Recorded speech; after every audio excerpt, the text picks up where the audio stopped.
Hello and welcome to the first session of panel discussion on key takeaways from the G7 leaders meeting. My name is Kanchi Batra and I take great pride in welcoming all the speakers and attendees to this discussion. I'm sure every IR fanatic was looking forward to the full weekend of proceedings for the G7 summit, which was recently concluded in Southwest England's Cornwall. It was based on discussions on subjects like global recovery from coronavirus pandemic, climate change, etc. Indian Prime Minister Narendra Modi also attended the event virtually since India was invited as a guest country. To discuss the results of this meet and to take an analysis of the commitments and the real progress being made by the G7 leaders, the Diplomatist is organizing this panel discussion. Leaders also discussed on reversing the gender and social inequalities aggravated by the pandemic.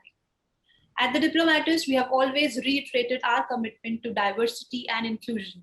I doubt there would be anyone that argues against the importance of having a greater diversity of voices and opinions.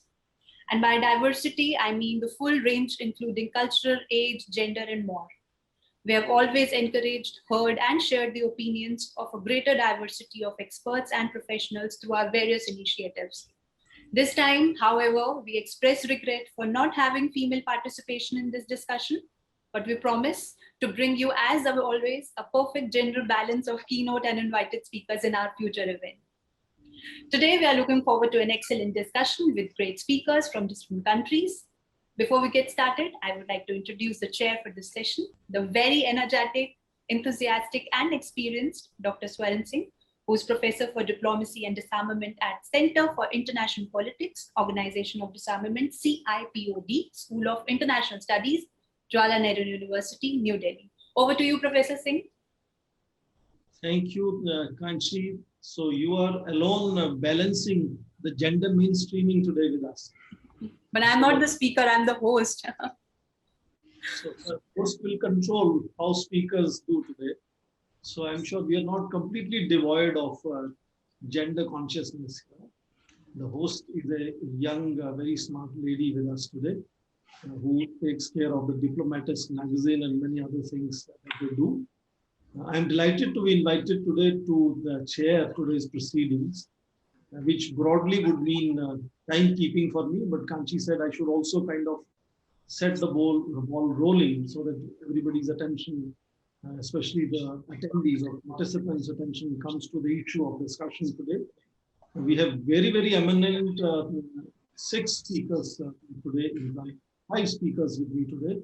We will have them one after another. The sequence given to me is James Rogers will be opening because UK also was hosting the G7, followed by Ambassador Blessed, and then Michael Steebridge, and followed by Hideshi Sanse and Jagannath after that. We will come to that, but just to repeat things that all of us are very, very familiar.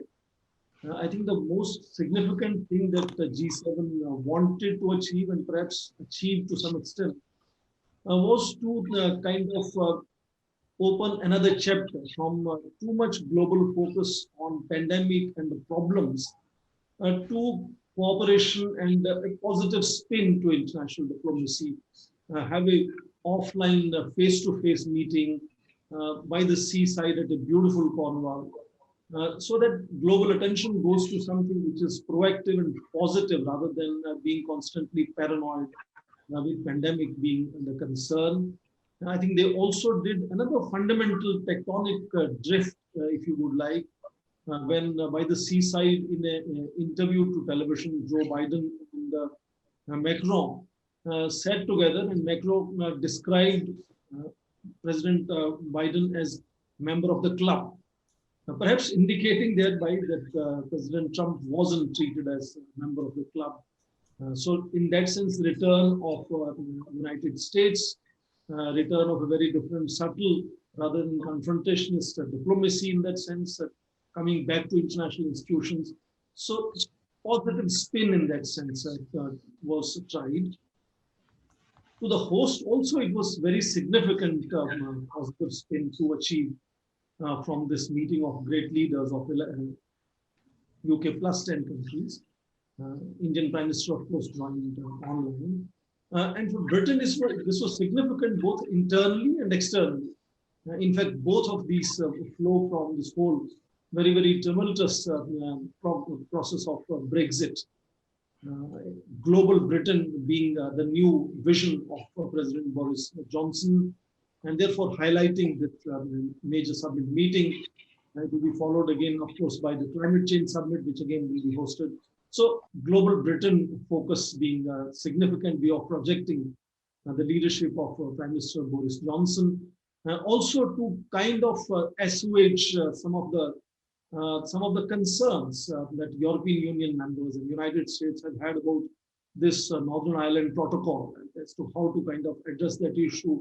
We have seen some of the rather strong language comments coming from the United States. So this was also an occasion to build that bridge between various concerned countries that sort of wanted to really, express their discomfort with how Britain was handling this Brexit process.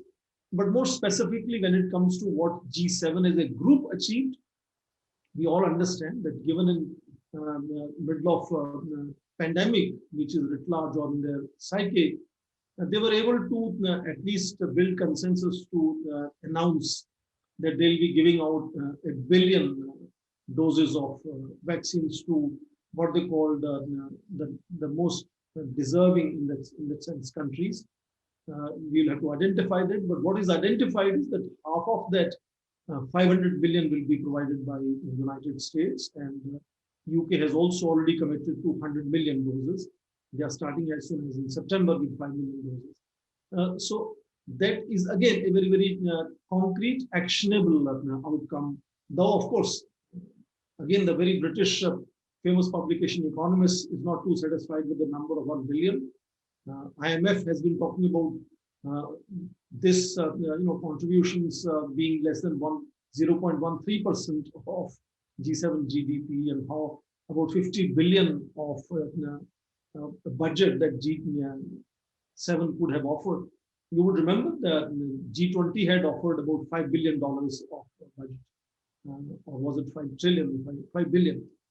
So in that sense, IMF has also been questioning, but nevertheless, a positive, concrete, actionable outcome from G7 very clearly. Another very closely connected was their concern about revenue generation, how states at this stage wanted revenue generation, and how very, very powerful multinationals were very often able to use safe havens and avoid taxation, and to come to a conclusion which was already kind of showcased in finance minister's meeting, but now adopted, of over 15% tax to be imposed on MNCs. Again, questions of how that is going to be implemented, again, of course, will be an issue of concern. But also specifically going beyond pandemic and economic resilience, a clear message to Russia came out very clearly that they need to take some action against those who are kind of conducting cyber attacks, and we are aware of cyber attacks that happened in the US recently, and indeed also asking Russia to do investigation into use of chemical weapons on Russian soil. So very, very strong message to Russia, equally strong message to China. They all called that there should be timely, transparent, and expert-led, science-based, and WHO convened phase 2 of the study. I noticed the word study instead of investigation of the origins of COVID-19. And of course, we have immediately received a very harsh response from Beijing, both saying that a small group of G7 is not the countries that can decide on international trends. So then that's a kind of formation of bygone era, and that this is an interference, etc. Beijing has come out with a very strong sort of response, I think, which was partly triggered by also G7 underlining the fact that there is need to also look at human rights records of China, and they mentioned Xinjiang, they mentioned Hong Kong. So in that sense, I think the issue of human rights also came up, and how the non-market practices of China were a concern. And therefore, this whole debate about building back better world, which is B3W as we are calling it now. And some commentators have mentioned that to be a kind of a response to Belt and Road Initiative, which again is subject to a lot of serious assessment, because according to MOFA, in June last year, China has already signed about 2,600 projects under BRI, committing $3.7 trillion. And that's not the kind of figure that G7 showcases any strength to match.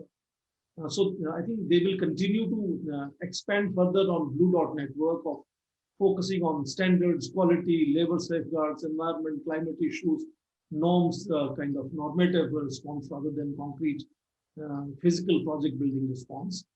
And finally, the fact that they co-opted 4 more countries brings India into a certain sort of limelight, I would say. And India has clearly, effortlessly almost showcased enormous advantage in India that we have had in these parlays of G7, being the largest democracy when it comes to 11 democracies that Boris Johnson wanted to paraphrase, and also being largest producer of vaccines, being largest creator of a online platform called CoWIN. India is offering that we will be sharing these IT platforms with any other country who wants to use them. India would also be supplying vaccines to other countries.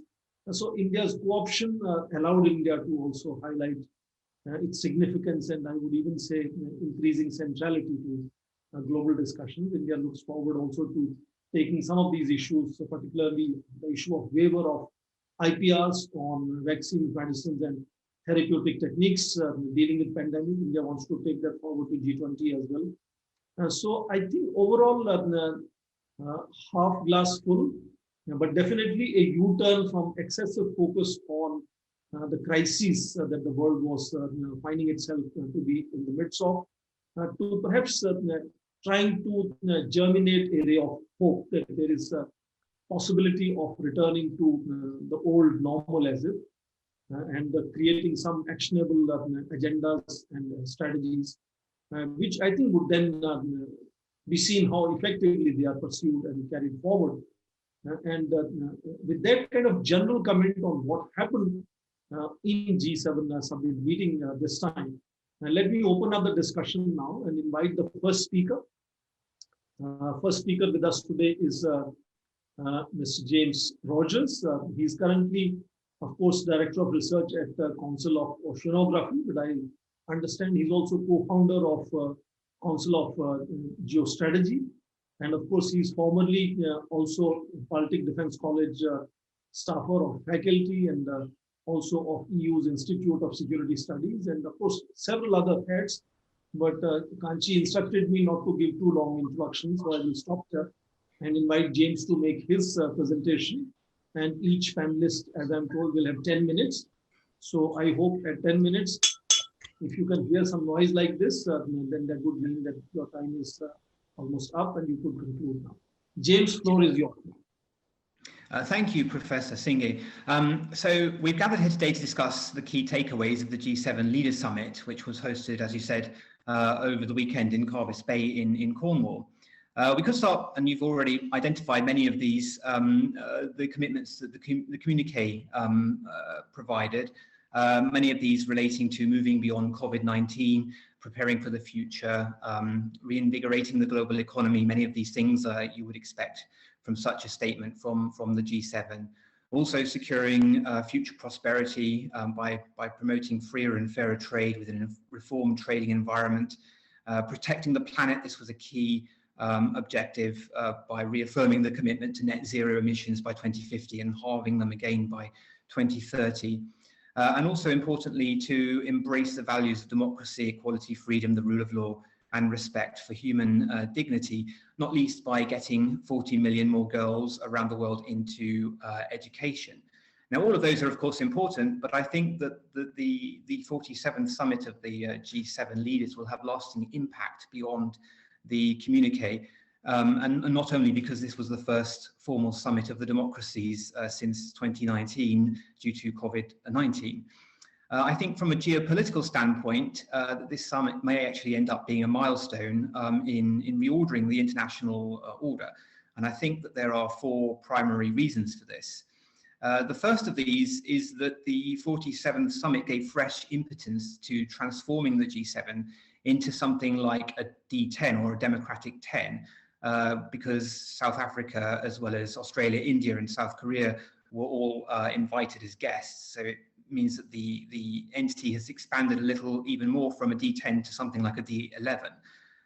It's been clear for some time that the G7 will lose relevance if it remains primarily a Euro-Atlantic club, despite the fact that, of course, Japan is a member. In this respect, the Chinese Communist Party is right, as you said, Professor Singhi, that you know the organisation will become irrelevant, and that the world cannot be determined. The world's future, rather, cannot be determined by a small handful of countries. It was for this reason, I think, that Boris Johnson, the British Prime Minister, decided to invite extra guests.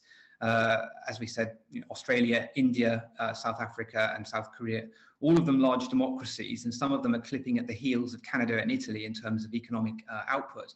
And indeed, India is even clipping at the heels of the United Kingdom. So if you take these 11 democracies together, they straddle both the Euro-Atlantic and the Indo-Pacific regions, and they comprise 60% of the global population and 61% of the global economy. So this gives the collection of countries a greater relevance than just the G7. Of course, if you look back into the 1990s, the G7 accounted back then for the majority of the world's economic output. But the growth of the Indo-Pacific region over the last 20 or so years means that in economic terms as well as geopolitical, means that the Euro-Atlantic is no longer in the driving seat of the global economy in the way that it was in the past. So this means that the G7, I think, has to adapt and reform if it is to remain relevant. And presumably the only way to do that is to draw in democracies or the largest and most important democracies in the Indo-Pacific region, so that the Euro-Atlantic focus is somewhat diluted and is replaced by a broader understanding of the growing importance, not only of the Indo-Pacific to the global economic and geopolitical orders, but also the connectivity between both the Euro-Atlantic and the Indo-Pacific. Insofar as I think we can no longer think of the two regions as distinct theatres, and I think we have been encouraged to do this by growth of the talk or discussion and discourse on the role of the Indo-Pacific, and rather instead we look at a broader region that stretches all the way from the Euro-Atlantic through to the Indo-Pacific, not least because of the adapting and evolving US focus, but also the growth of Chinese power, particularly through the Belt and Road Initiative, and also China's or the reordering of the global trading system in response to China's growth as a major international economy. And I think that insofar as the British government has invited these 4 additional countries to the G7, albeit as guests, this reflects the changes to the international architecture that are required in order to maintain the relevance, not only of the existing organizations, but also to empower the democratic states in a world where authoritarian powers such as the People's Republic of China and Russia are giving the democracies a real run for their money. In that respect, the second key reason I think that this will lead to significant change is because although the language remained veiled, the G7 began to turn up the heat on the Chinese Communist Party, and not only in terms of pushback against the PRC's Belt and Road Initiative. Although the People's Republic of China is not mentioned specifically in relation to the use of forced labor, for example, in Xinjiang, the communiqué makes reference to those abuses through a commitment to eradicate forced labor in global supply chains. It also aims to increase partnerships with developing nations by providing $100 billion to so-called Build Back Better. This is in partnership with the goal of offering a greener and more liberal alternative to the CCP's Belt and Road Initiative. And I think that's something that will be developed in the years ahead. It's become very apparent, once again, to the major democracies that infrastructure is important. And it cannot just be left to free markets to determine how that is, or market principles to determine how that evolves at the international level. It requires a degree of strategic intervention from the respective governments to ensure that they retain, or their countries retain, some degree of ownership and leadership internationally. Otherwise, we might find that increasing amounts of infrastructure falls under the control of the People's Republic of China. In addition, in relation to China, I think the 7 or 11 democracies called for further and fetid investigation into the origins of the COVID-19 virus, led by the World Health Organization, and also importantly, a free and open Indo-Pacific with maintenance and stability in the Taiwan Strait.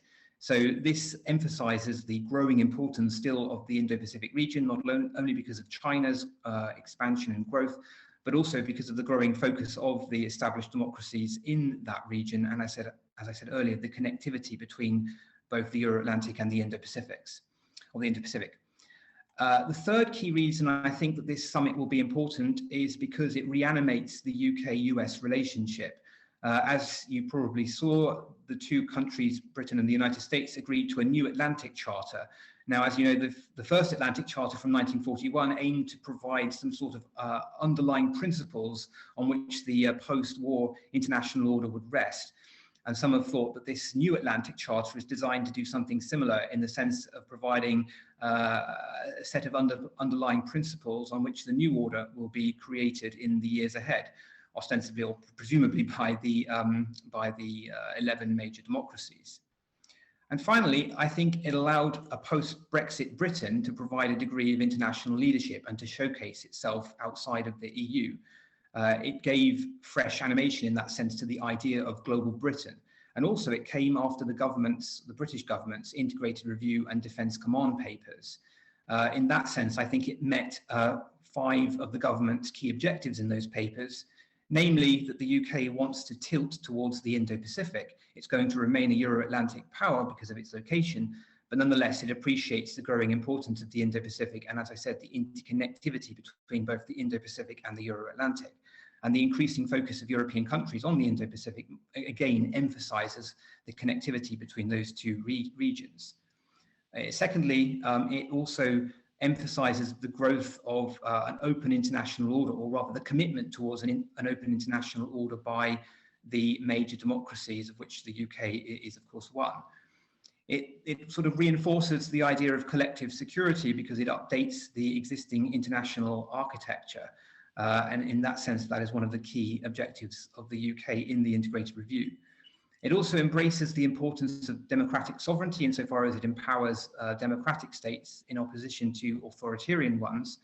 And finally, it puts science and technology at the heart of the new agenda, not only in terms of modernizing global infrastructure, but also in terms of building back better and greening the global economy.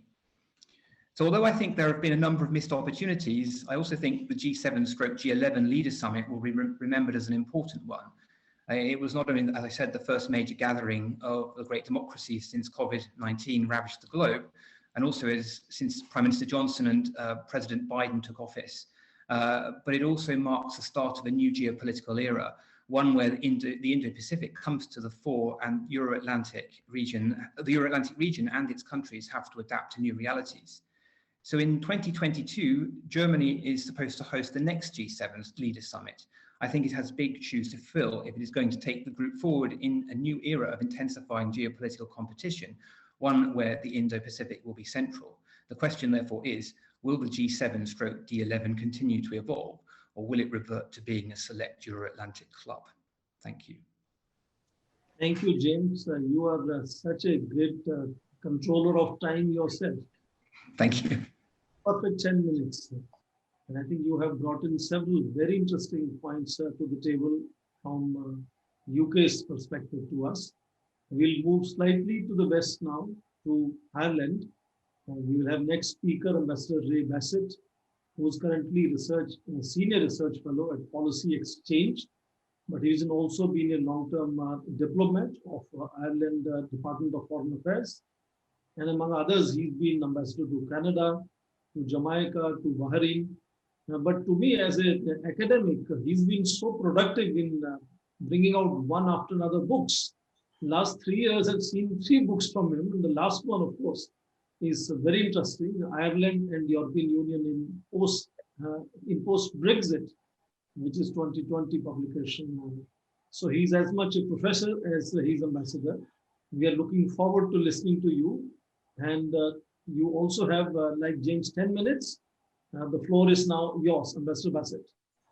Thank you very much. And firstly, I just want to say that I am speaking personally here, not for any organization that I am associated with. I will not try and cover the same ground as is gone over by James. I just want to say that, and these are my key takeaways from the G7 meeting, and I think the G7 meeting should of course be considered also parallel to the NATO meeting which followed it and brought on some of the very same themes. I think the first big takeaway is the G7 is back in business, and I think that is as a key institution, and its relevance has come back again.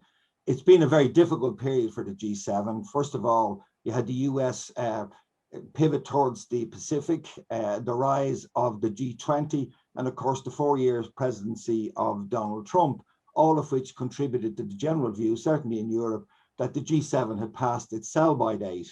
Of course, that reached its lowest level in Quebec when they couldn't even agree a full communique.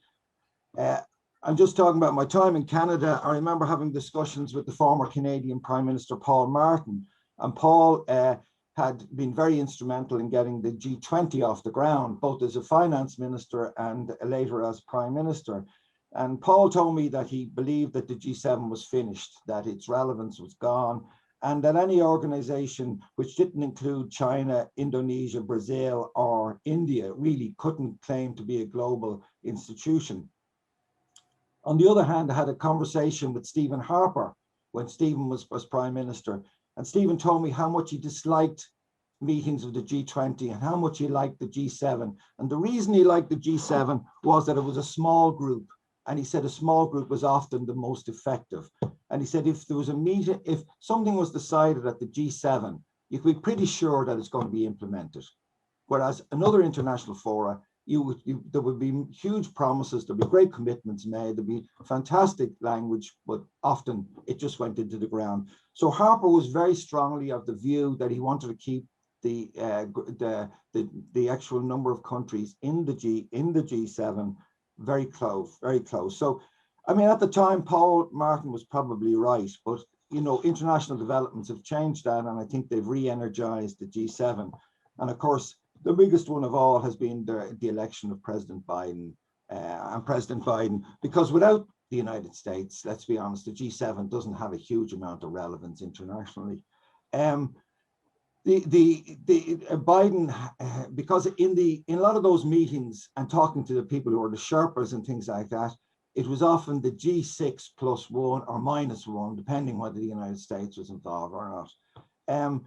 The other important reason why the G7 has arisen is the sort of ghost in the room, which is China. And that's the reason that the G7 has been revitalized. The G7 is essentially developing into a defensive group of countries which are guarding against the rise of China. And the one thing that brings them together is the idea that China hasn't been playing by the rules in the same way as everybody else. That, along with the more militant and more aggressive stance of China, has essentially sent warning waves through Europe. The case of Russia is slightly different. Harper was very, very strong in the expulsion of Russia from the then G8. But in Europe, we are a bit wary of this idea, certainly in the Western side of Europe, of pushing Russia too close to China. In other words, is it really in our interest to lump the two countries together? Because putting them together, they make a very formidable duo, if you like to put it like that. The other interesting thing, as I say, that I take from the G7 is that we are beginning to witness the fracture of the old international order. We are witnessing the emergence of blocs. That blocs, it's fairly superficial at the moment, and nothing like what happened in the post-war period. But we are beginning to see a fracture, and how deep and how wide and how long that fracture is depends on how people react. And if people were watching the NATO summit in Brussels this week, there was some fairly bellicose contributions by certain countries. Often the countries that won't be involved in the end if there is trouble, to be quite honest, to put it mildly. From a European perspective, the re-emergence of the G7 is very, very welcome. because the European Union has been going through a pretty difficult time, to put it mildly. It's lost its second most important member in terms of economic strength and population in the United Kingdom. And the other thing that should be said is that the institutional leadership in the European Union is very weak at the moment. The President of the Commission and the President of the Council doesn't have anything like the amount of prestige or power that their predecessors have had. Donald Tusk and Jean-Claude Juncker, whatever you thought about them, they were formidable people, formidable political figures in their own right.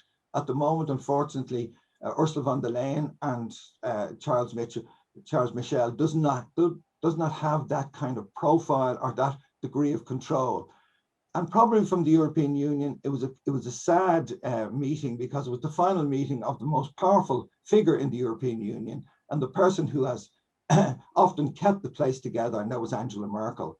And typical of Angela Merkel, she went to Cornwall and adopted a very, very low profile, even though it was her last meeting.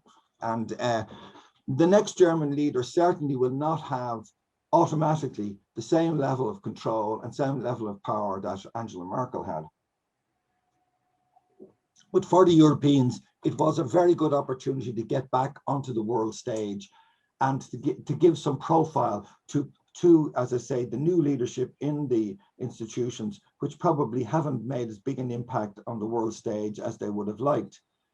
It was also, as James said, a very, very important meeting for the United Kingdom, because this is the first time Global Britain came out and were operating completely separate from the European Union. I think Boris Johnson did very well. He has a great ability on personal relationships. The choice of the countries he decided, each country in the G7 has the choice of the guests, and it usually reflects the national interest of the country concerned. And quite clearly, the choice of South Africa, Australia, Korea, and India was very much a signal, as James said, that the United Kingdom is moving into a more global stance and taking a greater interest and committing itself much more to the Indo-Pacific region. One other thing that the meeting unfortunately demonstrated was that the acrimony and the bad feeling from Brexit has not dissipated. And the fact that we had politicians and officials, and coming as a former official, it's something I never like to see, briefing against each other in the newspapers. Quite clearly, there were people talking to the press there to badmouth the other side, and that is a very bad sign, because in Europe, and particularly from an Irish perspective, is we need to have good relations with the United Kingdom. We need to get onto a proper plane. And I think, and you know, I've been very critical of the EU in this. I think they are still finding it difficult to accept the exit of the United Kingdom and to establish a proper relationship and an even-handed relationship with the United Kingdom. I think another point, and I'm trying to find points that other people won't be saying, but the fact that President Biden and that Prime Minister Trudeau both expressed concern to the United Kingdom about the Northern Ireland Protocol demonstrated that even in the 21st century, diaspora populations do have influence, and sometimes policies and foreign policies can be greatly influenced by the diaspora population. When I was in Canada, Canada adopted a very, very hardline policy on Russia because of its very large Ukrainian population, particularly in the west of Canada. And no US president or candidate will ever stand for election without visiting the three I's.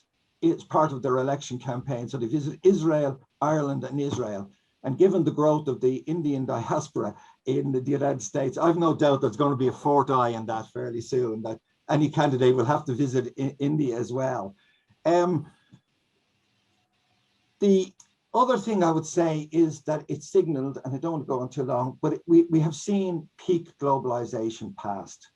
We are, and this is in a whole range of areas. It's quite clear that in the past, we've always felt that we had to have food security, and we had to have, say, certain strategic industries that had to be local. You had to have a steel production, you had to have your own food supply. But it's quite clear now that the experience of finding that we had to all go to China for our PPE and for various other things has sent a warning shot around. And if you read through the communique and if you listen to discussions, there is a much more focus now on self-sufficiency in certain areas in key industries. And I coupled that with the public opinion in the United States and Europe, which is moving very strongly against offshoring.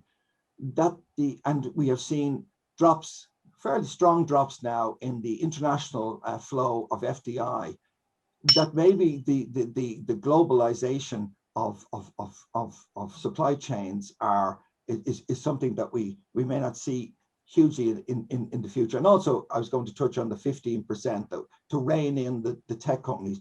Finally, and I know I've been given my final warning, but just to say that the G7, it has been a good start, but it will be in delivery. And there's huge skepticism in Europe about the commitment, say, for the Building Back Better. It's all very vague.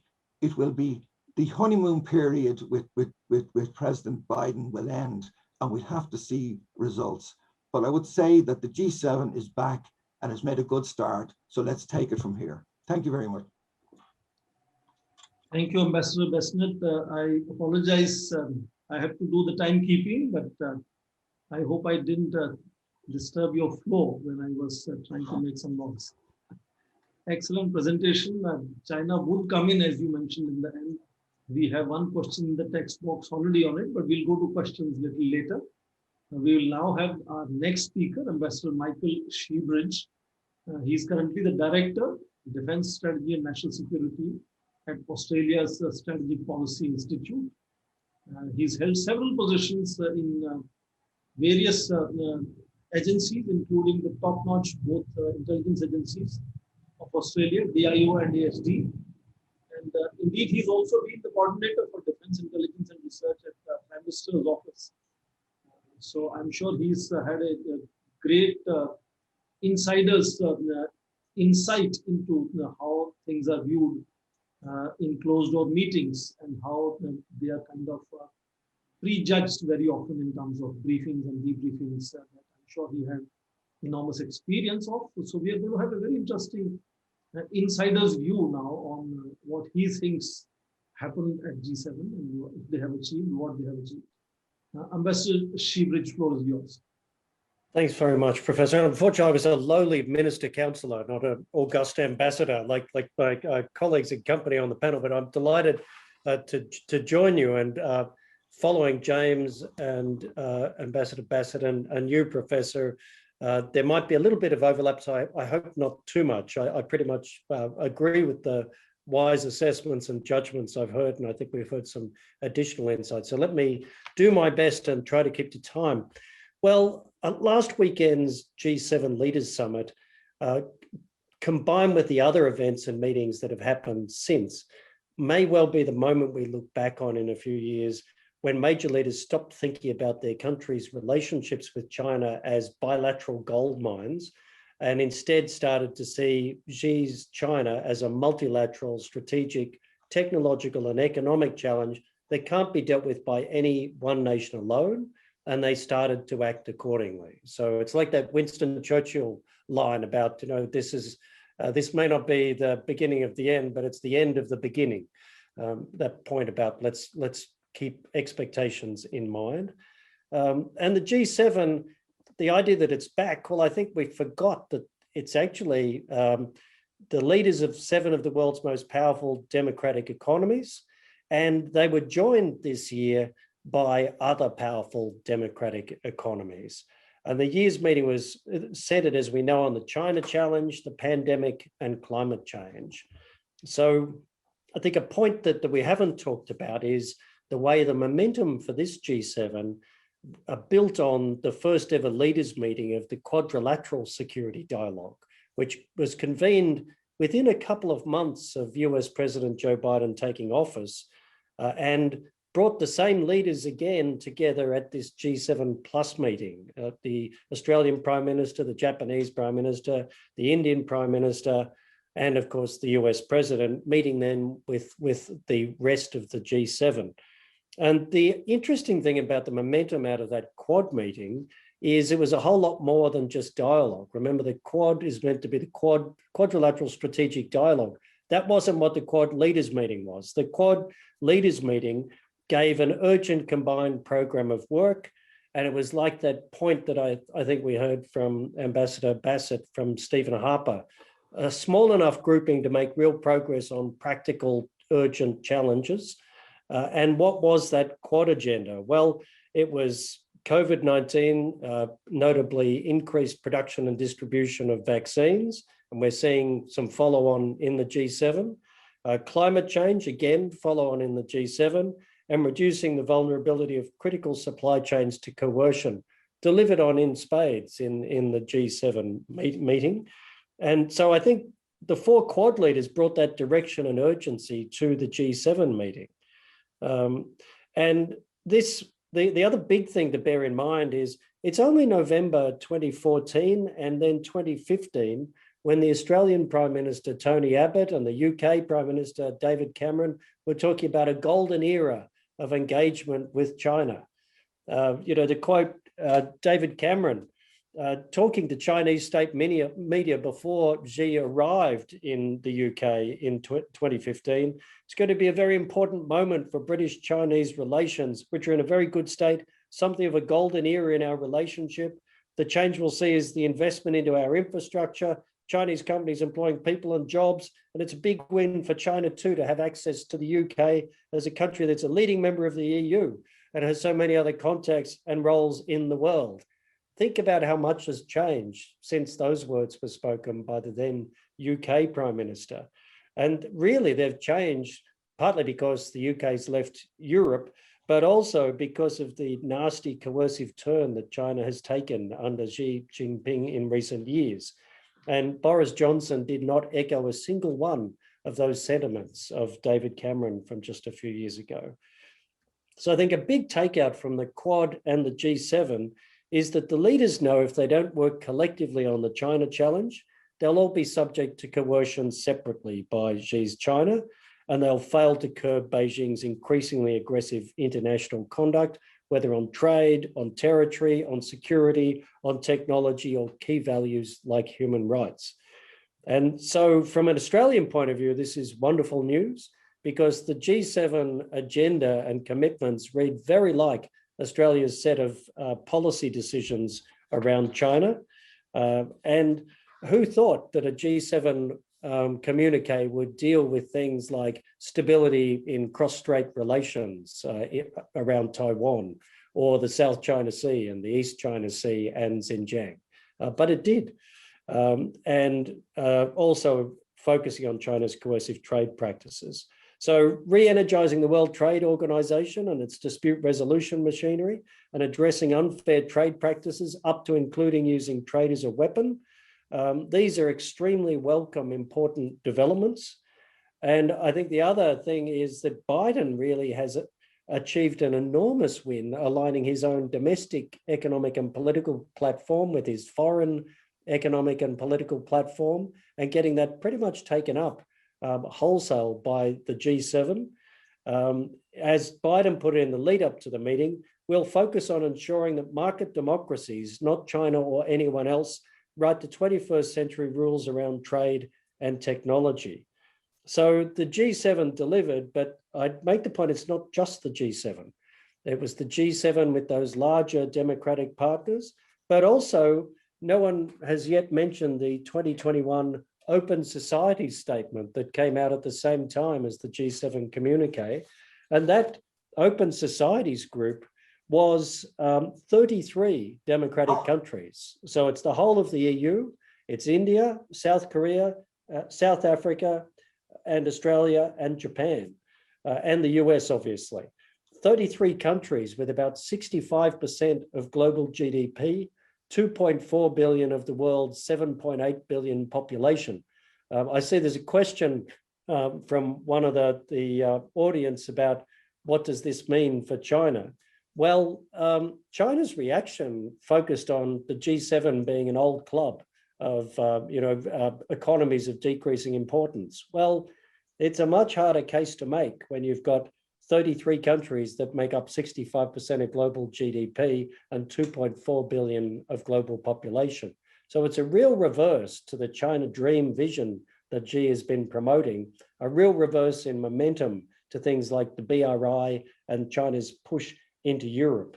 If you look at the kind of things that open society statement set out, it's a real confidence in a shared belief in open societies, democratic values, and multilateralism, and a re-energization of multilateralism and the open trading system with proper dispute resolution. This is a whole different mindset to the last 5 years, when the momentum has primarily been with Xi and the China dream and the progress of the BRI. I think a few big takeaways to kind of close out and have people think about are, there's a real change in the way that all of these countries and their leaders are thinking of China. They're not primarily talking about a US-China strategic competition anymore. We've really moved to the European mindset of seeing China as a systemic rival in shaping the international order. And that's an extremely healthy development, because characterizing China as just a US strategic challenge gives everybody else a free pass and says, well, to what extent will we support the US? Seeing China as what it is, a systemic challenge to the order that we benefit from, brings together a much larger, more powerful grouping, not just under US leadership. I think that's a profoundly important development. And the real confidence that we see in the agenda about free, open societies and democracies working together, commitments to partnership and multilateralism, and opposition to coercion and changing security and territory issues by force. This is a very positive agenda that this grouping of nations has. And so it's not a simple statement about what we don't like about Chinese policy. This is our own positive agenda. And even Italy is shifting its thinking. It's beginning a review of its BRI participation. Now, who would have predicted that 2 years ago? So I think we've just got to lift our imagination and see what's happening here. And think of the G7, the Open Societies grouping, and NATO, the North Atlantic Treaty Organization, saying that China is a systemic challenge that's reaching into Europe. It's a global, not a regional challenge. That is the fundamental shift that's happening. So from an Australian point of view, this momentum is extraordinarily welcome. Politically back home, it's seen as a vindication for Australian decision-making around things like 5G, foreign investment, resisting China's economic coercion, and of course, calling for a proper investigation of the pandemic. But it's a coming together of powerful countries that's in all our interests. So I'm with Winston Churchill. It's not the beginning of the end, but it is the end of the beginning.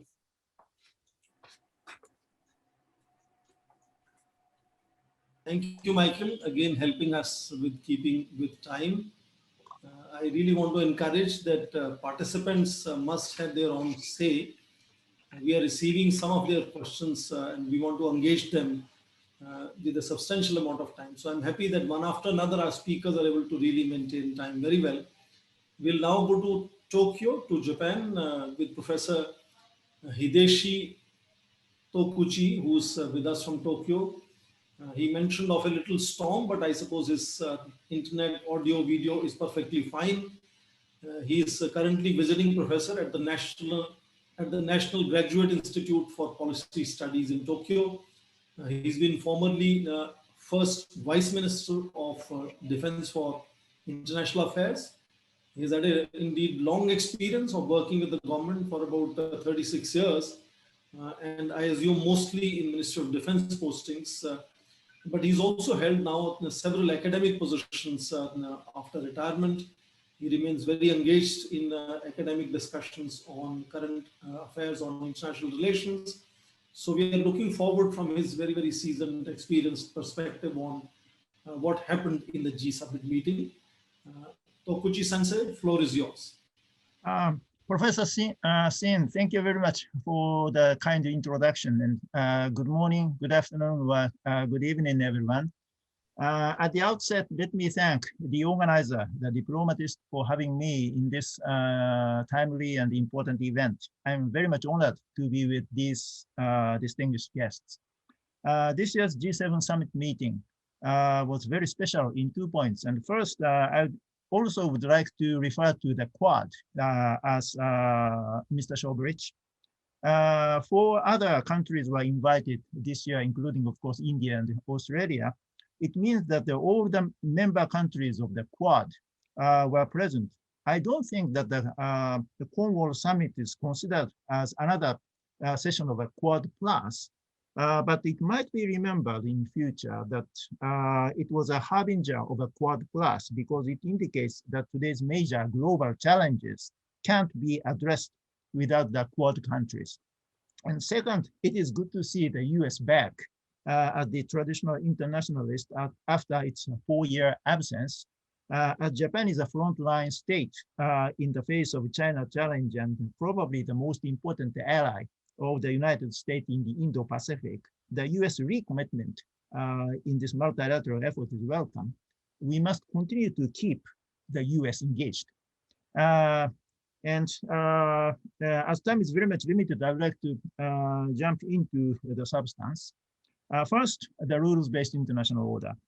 G7 countries have been thriving under the rules-based liberal international order. They remain committed to this order explicitly in the Cardiff-Bay communique. However, while China has been free riding on this order for many years, China today tries to disrupt it.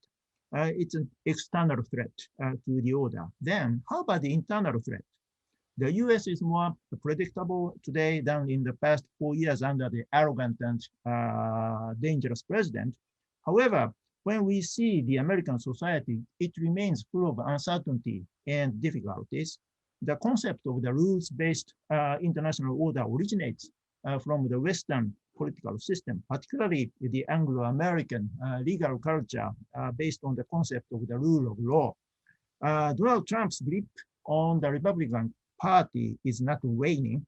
There remains a possibility that the Trump 2 or Trump 3 would show up in 3 years and 5 months. If the US continues to be divided and the American democracy doesn't function as designed, then the credibility and the efficacy of the rules-based liberal international order will be affected again. Besides, the Biden administration takes the foreign policy for the middle class. What does it mean? If it simply means that the yardstick is how much short-term economic benefits the US diplomacy will be able to bring to the middle-class Americans, then its difference from his predecessor's America First policy might be minimal. We have to be careful.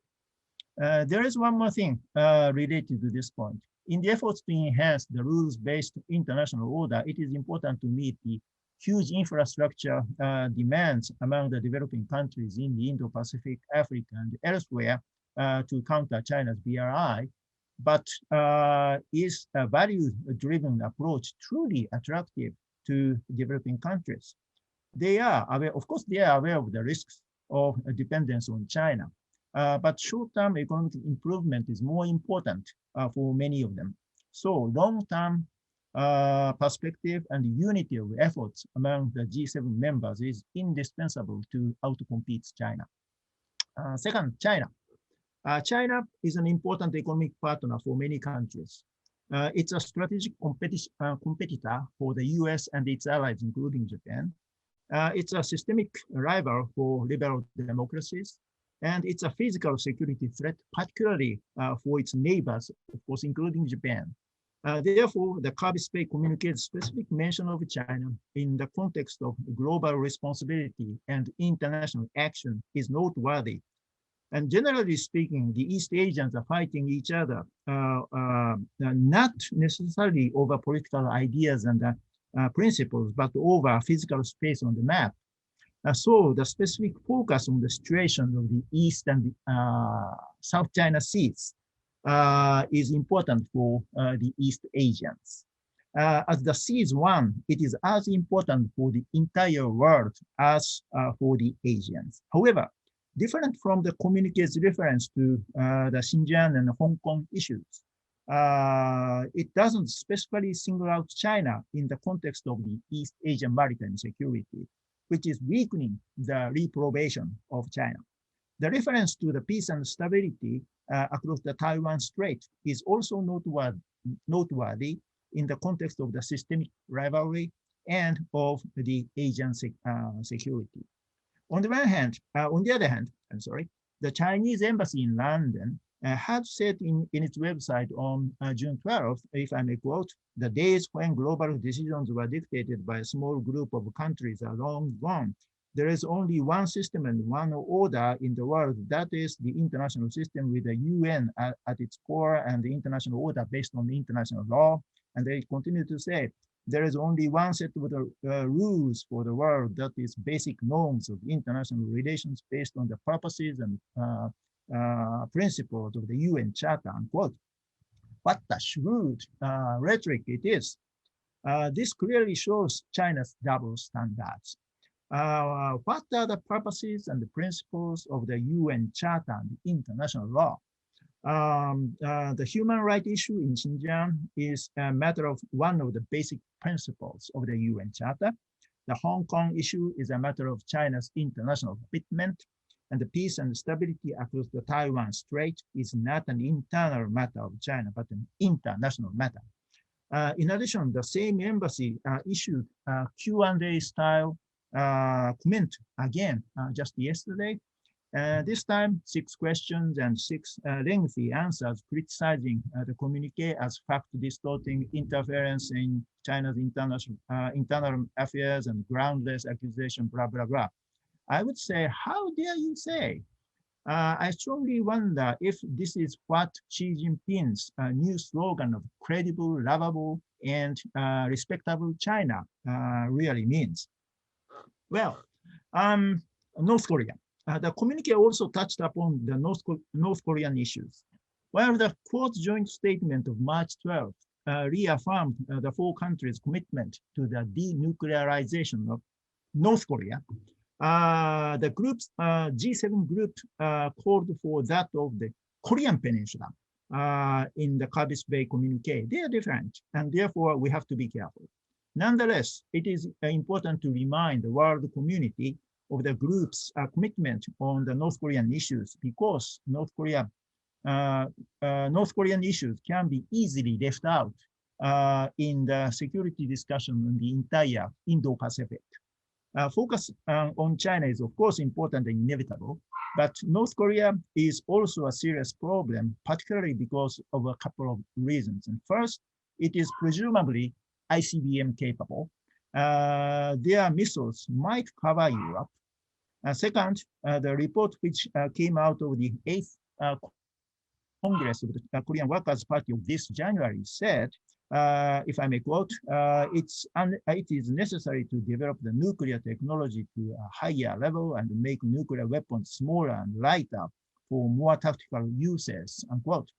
So it is against North Korea's commitment to denuclearization. It is important for the world community, particularly the G7 group, to keep pressuring North Korea. As North Korea has connection with Pakistan, it continues to be important to keep an eye on North Korea from the viewpoint of non-proliferation. And Mr. James Rogers has referred to the North Atlantic, the New Atlantic Charter. I'd like to say one thing. When we compare it with the original Atlantic Charter of 1941, of course, we see many differences. You can't find, for example, disinformation, cyber threats, health, or climate in the 1941 document as matters of mutual concern. It shows that today's world is becoming a global society despite national borders. At the same time, we notice that the Hitler-like government of Germany and other governments associated therewith were mentioned in the original chapter, but there is no specific mention of China or even Russia in the new one. It indicates that today's adversaries are much more complicated than old ones. So no one state could cope with them all on its own. International partnership is the only solution. So as the G7 is back, we are still at the entrance of the long efforts. Thank you very much for your attention. Thank you so much. I didn't even have to use my gong to make any noise. Thank you, Tokuchi Sensei. You were again perfectly on time with us. Now, the last word goes to my very dear friend, Professor Jagannath Panda is with us from Manohar Parrikar Institute for Defense Studies and Analysis. He's there as a senior research fellow and a center coordinator for East Asia. But he's all over. If you sort of put his name on any social media website, you'll be flooded and you'll become envious. I have noticed him producing more than a dozen very good volumes, one after another. I have benefited my friendship. I have been part of those volumes once in a while. And he's someone who's extremely visible. I'm sure most of you know him. And I have great delight to invite my dear friend Jagannath to make the final statement of the panel today. You again will have 10 minutes, Jagannath. So floor is yours now. Thank you, Professor Singh, for that kind introduction. I don't know whether I'll be doing justice to my presentation after your kind introduction, but it's a pleasure to be here with this distinguished panel. And thanks to the Diplomatist and Ms. Batra for this kind invitation. Let me summarize my talk within, in fact, 8 minutes, touching upon 4 specific key questions. I think the first questions, of course, as most of the speakers pointed out, is that probably this summit has defined in the geopolitics, the global politics in a new context in many ways, that it covered governance issues, it has covered geopolitics, and also it talks about the power rivalry. But I think when we're talking about the outcomes of the summit, I do see it slightly critically, and I think it helps us to go into the details of the outcomes of the meetings to analyze from our advantage whether we are really in a better platform today to rely on the G7 as a multilateral platform to take it forward and protect our national interest in the region. And I think one first outcome, I would read it from the G Summit, concluding G Summit, G7 Summit, is that I think there is a consensus on China has emerged, if not definitely an agreement. And I think this is a big statement, primarily because we do not have many multilateral organizations or institutions where there is a consensus has often been built on a specific power. And when a specific power is so powerful, that is the People's Republic China, economically it is a powerful country. And of course, in terms of military, it's a stronger military power. So I think there is a consensus on China has been built up, if not a definite agreement. And I think that is an welcome outcome from the G7 summit. The second outcome, I think the positive outcome, I would read it probably is that I think there is a consensus has been built to probably focus on a resilient global supply chain framework. And I think that is a much more bigger statement in the sense that the kind of economic scenario we are having at this moment, particularly trying to have an alternative supply chain networks in the Indo-Pacific regions. This is definitely a positive discussion, positive outcome. And of course, we need to bring life to this discussion and to this global supply chain that we are talking about through the G7 platform. The third specific outcome is that probably very similar to what Mr. James Roger pointed out, is that I think we have built a consensus to focus on how to bridge the connection, between the Euro-Atlantic community and the newly formed the Indo-Pacific community. And I think that is what the G7 summit actually talking us, giving us an impression at this moment that it is possible to have a synergy at the cross-continental level and bringing together the Euro-Atlantic community and the Asian community, or what we are trying to link it with the Indo-Pacific regions at this moment. So there is a lot of optimism. So three specific outcomes. One is on China. The second one is on global supply chain. The third one is that to bridging the gap. But again, I think all of these optimism outcomes also has to be seen in a critical context. If we have to take it forward, G7 or an expanded G7, and to rely on this global platform to achieve adequate results for us. And I think therefore the next questions that I would like to probably self-impose on myself to ask, that have we really revived the G7 from its original context? And from here, are we really moving to a new direction? And I think it is too early to say that we have revived the G7. And primarily, I would hold a little pessimism by saying that even though we do have a lot of discussions and a lot of optimistic discussions and outcomes being reflected from the recently concluded summit, but I think what we need to see is that the eventual outcome of this summit would heavily be reliant on how the developed economies are finding a synergy with the developing economies. And therefore, I think the criticality of India, South Korea, and probably South Africa coming to the G7 expanded version along with Australia would be critical.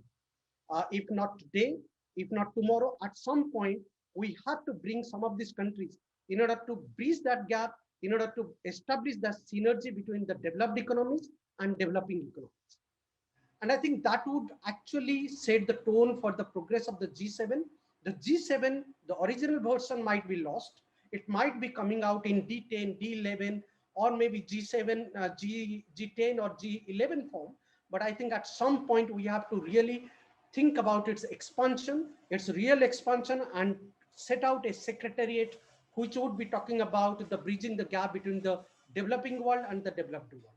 The other one, I think the most important outcome that has come out from the G7 summit, probably to me, is the talk about building a transparent infrastructure that the democratic countries are looking for, or the emerging economies are looking for.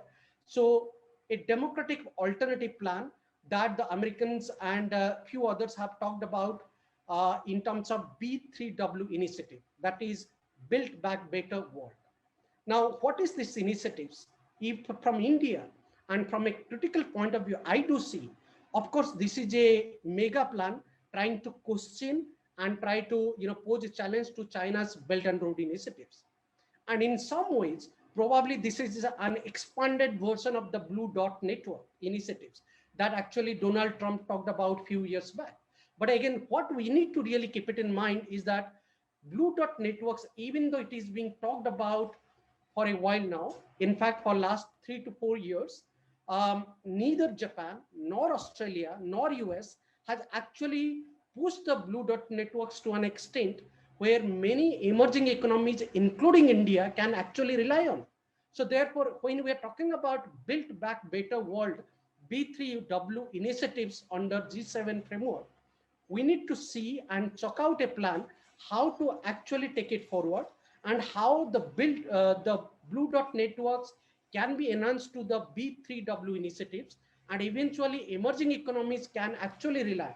And this is a significant development, primarily keeping in mind that India had joined AIIB, which is actually a China-led initiatives. Australia had joined AIIB. Many other countries have actually supported AIIB.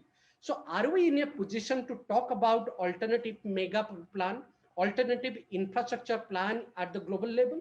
If yes, then we really need to talk about a concrete platform, not in just in terms of introducing the ideas and initiatives. And I think my last point here would be, without really taking much time, would be is that how does really China view about it? In fact, I wrote a piece about these sometimes in February, March, after the February summit of G7, I wrote the piece in China Brief Jamestown Foundation. And I think since that time, the Chinese view is also capitalizing on G7. And they are, continuously seeing how the global narrative is becoming much more anti-China than what it was a couple of years back. But I think what the Chinese are really fear about today is that the way the issues not only about China, the way it's not only Russia has been discussed, but I think the issues that interest to China in global politics. And there, I think I do agree with Tokochi Sensei that North Korea is a big issue, Taiwan Strait is a big issue, and most importantly, the way the G7 has actually talked about alliance politics. And I think these three issues definitely would be actually worrying China. And I think China would be taking the G7 framework or the expanded version of the G7 framework much more seriously from now on. I stop here and welcome your comments. Thank you.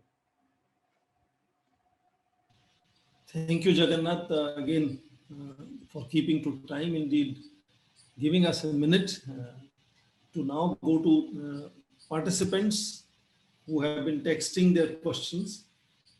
We have a whole lot of questions, so I would suggest I will have to be virtually requesting one of the panelists based on my very rough judgment.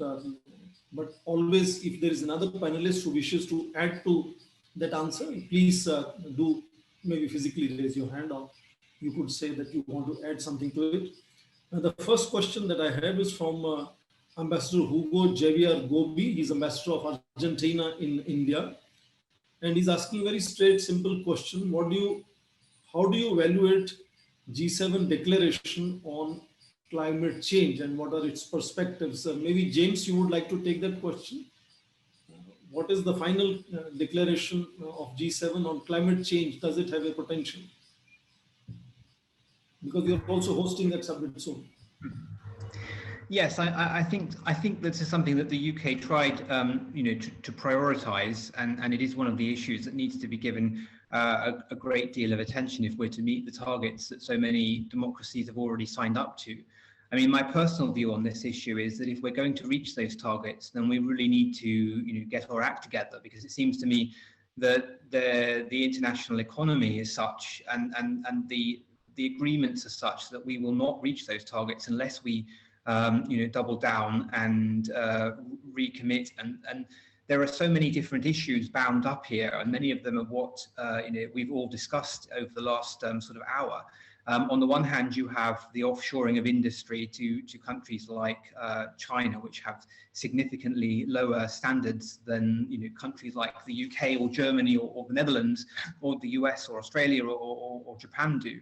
So you have that as one thorny issue, and then you have, of course, the supplementary issue related to the movement of goods all around the world, in relation to global supply chains and the polluting nature of the global shipping industry, which is not as regulated, I think, as many other aspects of transport.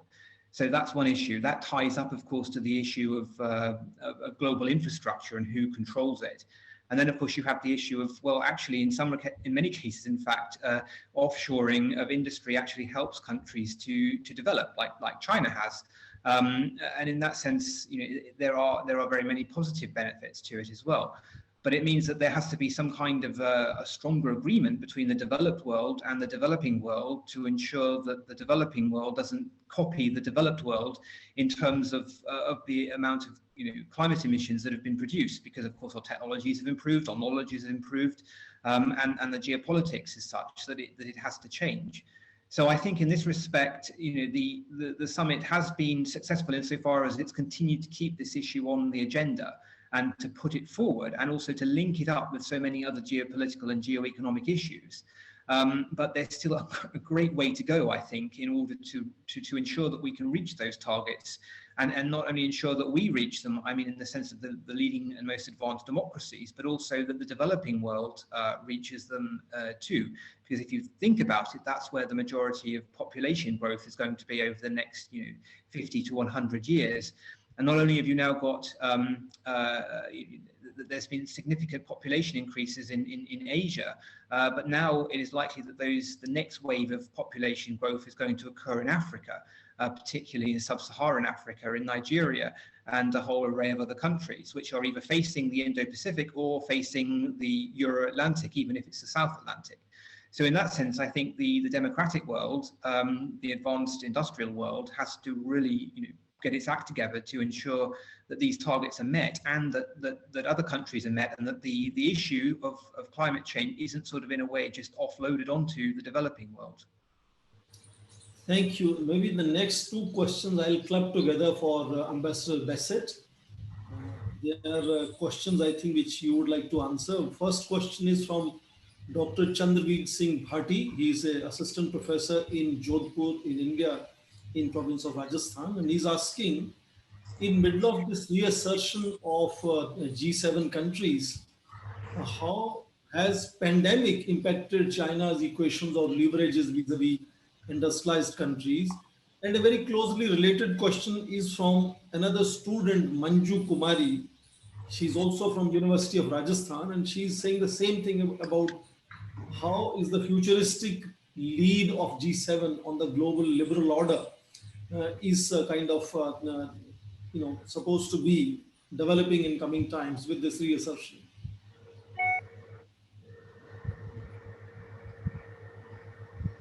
Yes, Ambassador. You're mute, sir. You're muted, Ambassador Bassett. My wife would love to be able to mute me sometimes, but yes, COVID has been a shock to the system, and it has certainly changed attitudes right around the world, and certainly in Europe. We want a liberal global economic order, but the weaknesses that has been pointed out in this as a result of our reaction to COVID certainly demands changes. We will never make ourselves as reliant again on a single source for vital supplies. I think that's almost taken for granted. I think just going back to it, I think the reaction of China to the World Health Organization visit was probably one of the biggest own goals I've ever seen in an international community. That to fail to give a transparent response, or to give a credible a visit on the origins of COVID certainly shook, I think, a lot of people on it. On the liberal order, there's also, as I say, a feeling in the West that the technology companies are not only so powerful that they don't pay proper tax, but also that they are in a position where, as greater numbers move to social media, that we have executives in Silicon Valley deciding what we should read and what we shouldn't read. And I think there is an element as well in that that we probably need more regulation, but at the same time, we don't want to have a situation where we have great control. But at the moment, there are certainly reforms needed in these areas. And also, as James said, there is a desire that companies do not escape their obligations to society and to environmental standards by moving to areas where there will be less control of their activities. So I think, as I say, the period of unfettered globalization has probably come to an end. And that's why I said that we've probably passed peak globalization. For a long time, all the countries were competing to try and get these global companies. I think we're now beginning to see the downside and the need for global action in some degree of control. I hope that answered it. Thank you. Maybe next question I can take to Michael Sheebridge. The question is whether the united global leadership of G7 would require, and how successfully it would be able to do what it says, accelerated pace of sharing both finance and technology and patents and other raw materials with poor and developing nations in order to uphold its leadership globally. And would that also help it fight the pandemic? Sorry, that question comes from Mr. Ramesh KR. He's Trade Commissioner, India Africa Trade Council. I should also mention his name. Yes, Well, Mike. thank you. It reminds me of some of the points that Dr. Panda made about do we have the right organizations and groupings to deliver on the agenda that is here? But my thought is on the pandemic and vaccine production and distribution, I think the answer will be yes. And that's because I do think that Quad central agenda about increasing production and distribution is going to start to deliver before the end of this year. I mean, the key question there is India's production going to increase beyond your domestic needs? And are some of the precursors and patents and other things going to be freed up to allow that production to ramp up? But I think Indian production combined with European production and North American production of vaccines is going to mean there's sufficient supply to really deliver on the G7 and Quad commitments on the vaccine more rapidly than the leaders have said. And really that should parallel the Biden approach of under-promising and over-delivering on vaccine production and distribution that we've seen in the US. So on the vaccine, I'm pretty optimistic, although we'll have to do things around that COVAX facility. We need to invest in the COVAX facility, which will be equitable distribution, but do our own separate regional bilateral moves too. And Australia and the South Pacific is an example there. On the challenge to the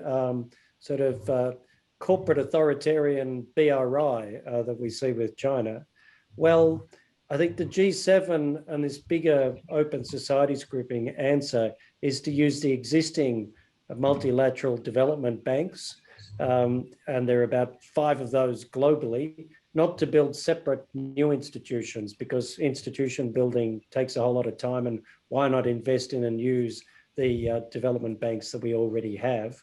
That will mean it's a little bit harder to orchestrate, but I think there's a very common agenda now. And I do think there'll be real money. That $100 billion is an example of that. So it's one of the problems of getting free societies and democratic governments to cooperate. It's a bit messier than that single authoritarian model.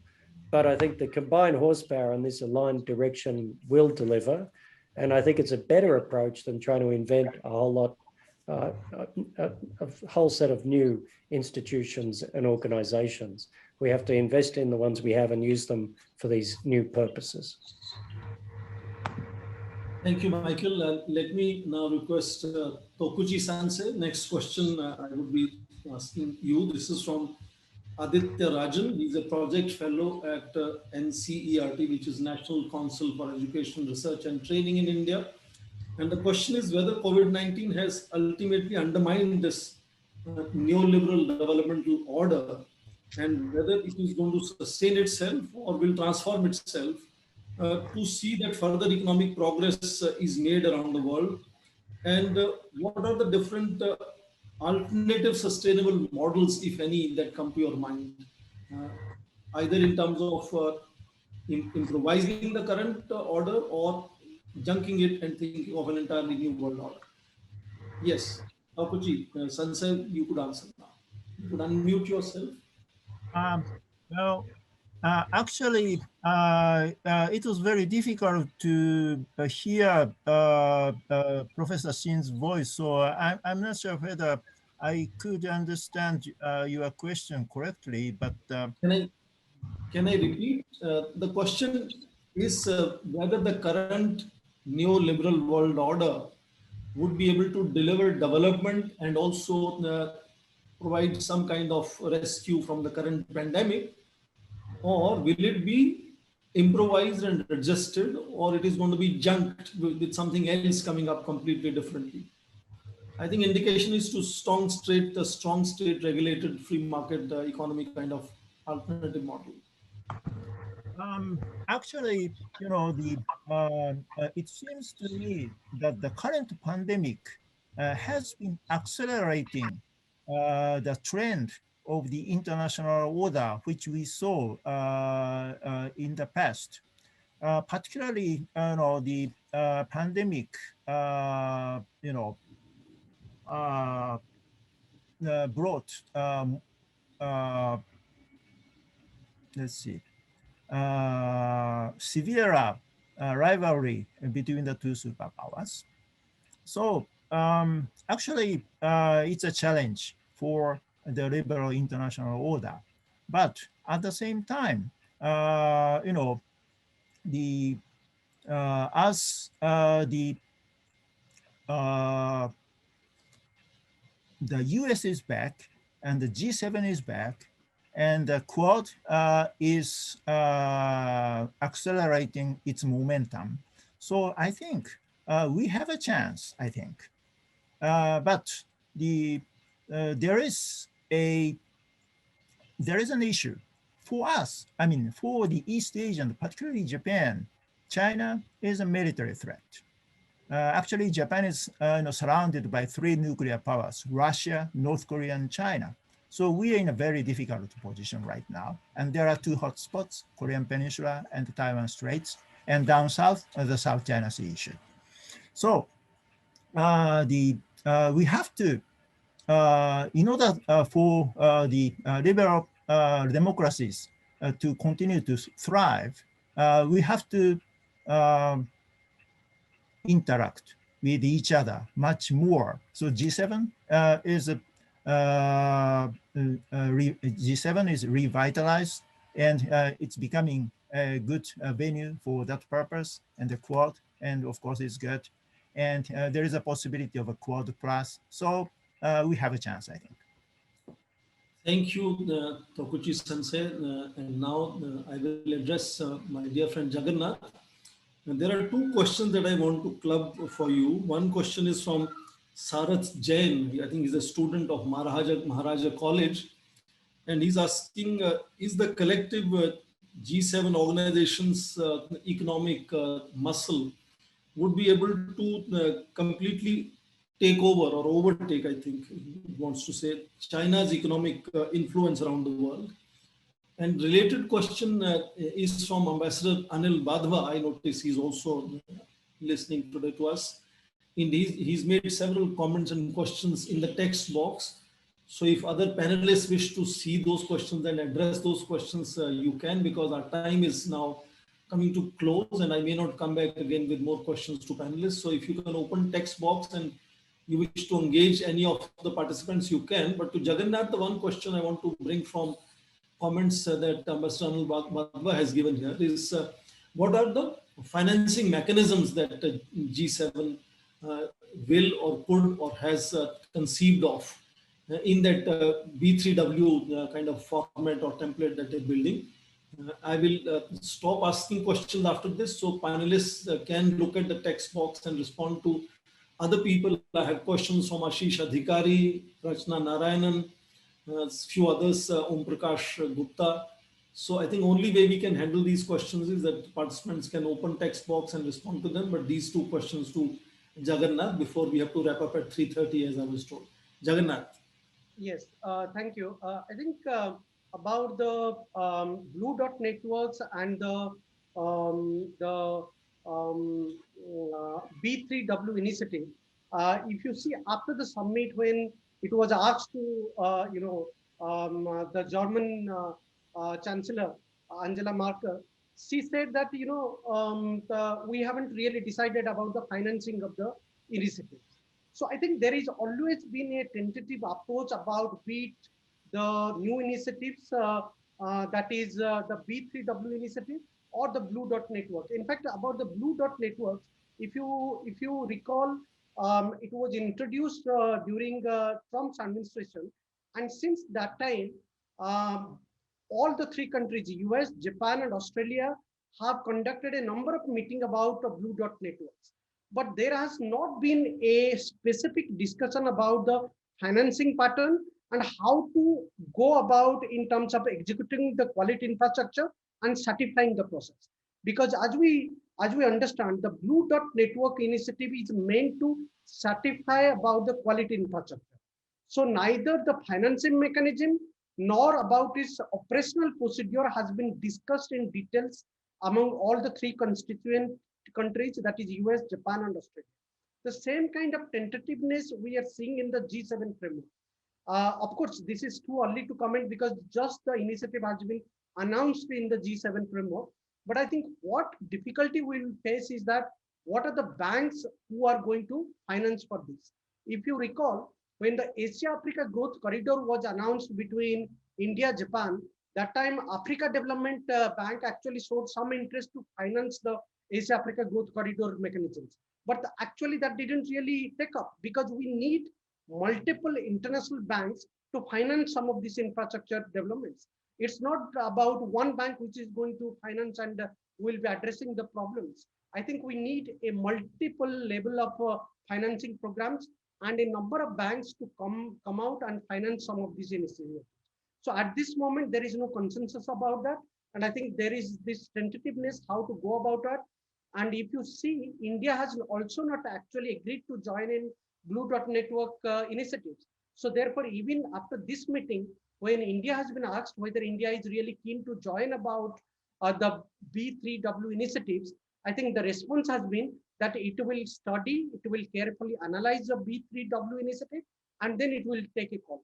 So what we'll see that, probably a number of discussions coming out, but given the current, global economic condition, I don't really see anytime in near future or anytime in soon, there will be an agreement about the financing pattern, including how to go about the Blue Dot networks to B3W initiatives.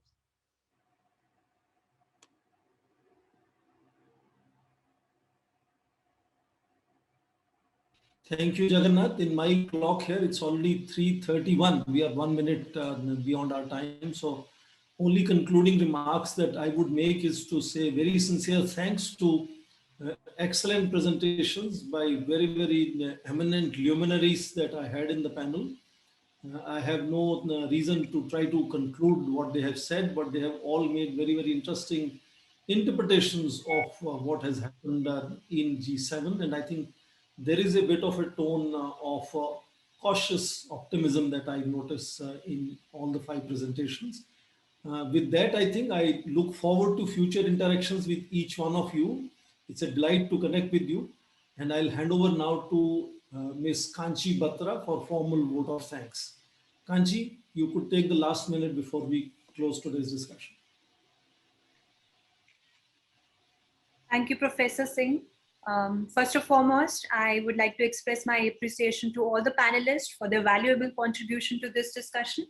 Allow me to warmly thank the chair for this contribution. Thank you for the very excellent summary you all have just provided to us. This will certainly help us to plan better our special report on G7. To all the participants, I would like to thank you for your active participation in this open dialogue. I look forward to continuing beyond this event, the very stimulating and interesting exchange of ideas we had today. The second session will start at 5 p.m. Indian Standard Time. Thank you so much.